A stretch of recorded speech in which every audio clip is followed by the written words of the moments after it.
It was one of the most powerful symbols of the Cold War, a wall that split a city, a country, and the world. But why did the Berlin Wall go up in the first place?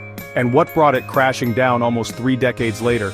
Let's unpack the real story in under 4 minutes.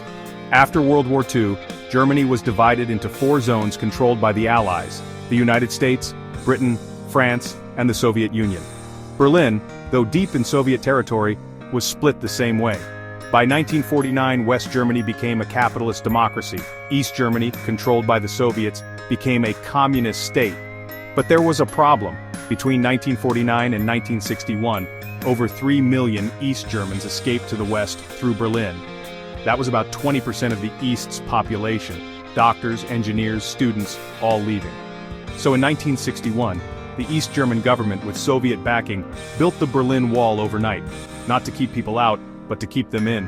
The wall wasn't just a fence, it was a heavily guarded 27-mile barrier with minefields, barbed wire, and shoot-to-kill orders. Families were torn apart, friends couldn't cross the border. East Germans lived under strict surveillance and dozens died trying to escape. Meanwhile, the west side of Berlin became a symbol of freedom, resistance, and eventually, protest. By the 1980s, the Cold War was cooling down. Soviet leader Mikhail Gorbachev introduced reforms, and East Germans began demanding change.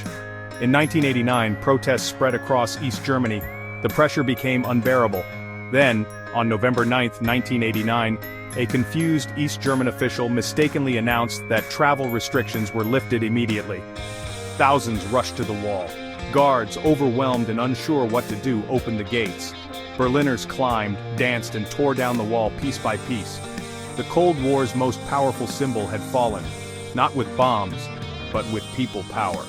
The Berlin Wall stood for 28 years, built overnight and brought down in one. It reminded the world that division never lasts forever, and when people demand freedom, even concrete can crumble.